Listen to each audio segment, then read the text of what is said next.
Hi, my name is Riley Allen. This is my review of Chapter 3 of Harry Potter and the Prisoner of Azkaban, titled The Night Bus. So, as Harry's running away from Privet Drive, he notices this big black mass like a dog, and it scares the shit out of him and knocks him down. And of course he has his wand in his hand, and he summons this thing called the Night Bus. It's a magical bus that takes wizards where they want to go real fucking quick. Stupid quick. Also, it's spelt night like, a medieval knight in K-N-I, I wonder why it's called that. So we meet Ernie, who's the driver, and Stan, who's like the attendant. And Harry proceeds to lie and say his name's Neville Longbottom, which is like, Harry's really taking a gamble and that Neville's not very well known. Obviously he's not, but still, he's taking a gamble that Neville is not known. For all he knows, Neville is some minor celebrity in the wizarding world. It's just I don't know. Harry's bad at this spy thing. I'd have said the name of a random muggle. I'd have just said, my name's Dudley Dursley. If I'm trying to run away in the wizarding world, I'm not saying anything to do with the wizarding world. There we learn more about Sirius Black. Also, and that he killed 13 muggles, supposedly. He didn't really. It's Peter Pettigrew. With one blast. And Harry's shocked because 13 people with one blast, that's real powerful. Which is people need to stop clowning on Peter Pettigrew, because if he could do that, what else could he do?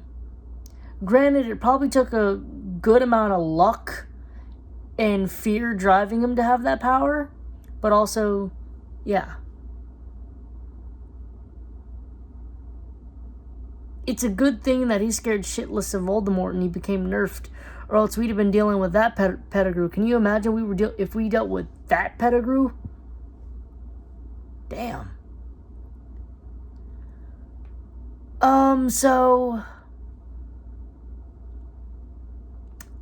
the Minister of Magic has a rare moment where I actually agree with him. He warns the Muggle Prime Minister about Black and who he is and what he is, I suppose. Which is a good thing.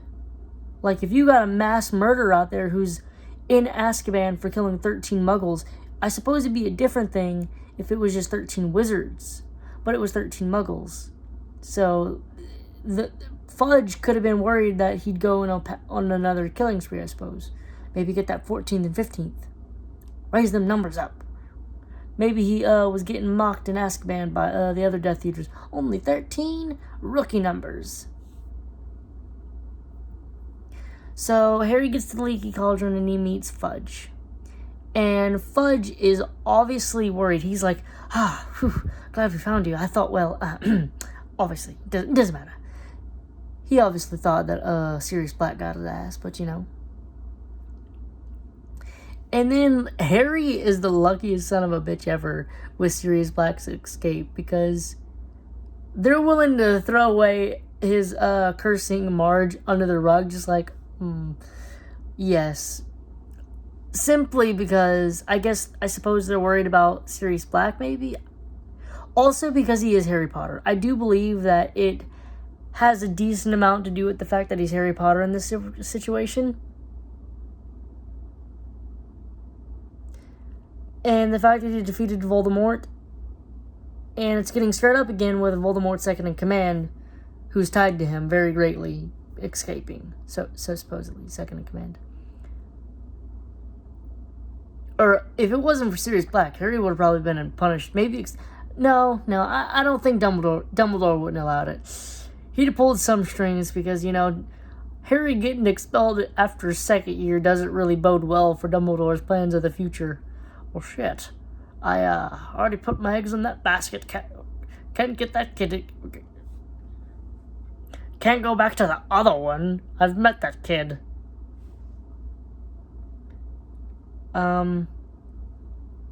And then Harry, after just proving he's a Slytherin like a couple chapters ago, or chapter or so ago, proves he's both a Gryffindor and a Slytherin by asking the Minister of Magic to his face, "Hey, can you sign my Hogsmeade permission slip?"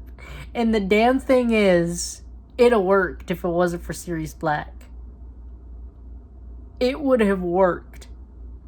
Like, Fudge was talking about the rules and not being the guardian and shit, but I feel like if it wasn't for Sirius Black making them all nervous, he'd have gladly signed the paper just for the shits and giggles of it and the clout. Like, Harry Potter wanted me to sign a paper used by his... You know, just for, like, the politicking of it.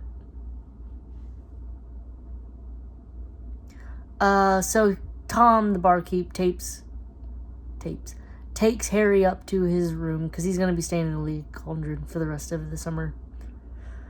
And there he sees Hedwig, and Tom comments about him having a smart owl, and I'm just like, yeah. What type of magic does Hedwig have? Because she should not know that Harry was going to do what he did, and end up at the Leaky Cauldron.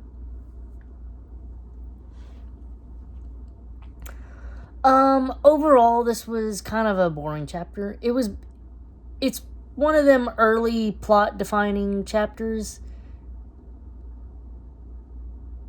This chapter was basically moving the plot along, giving us the Prisoner of Azkaban and Sirius Black, and, you know, dealing the fallout from the last one. And also kind of putting more suspicions, because, like, the Fudge is all nervous and shit. It was a plot-moving chapter, but not really in a good way. It was an okay chapter, in my opinion. Maybe like a 6 out of 10. Thanks for watching the video. Leave a like, comment, subscribe if you want, and I'll see you in the next video.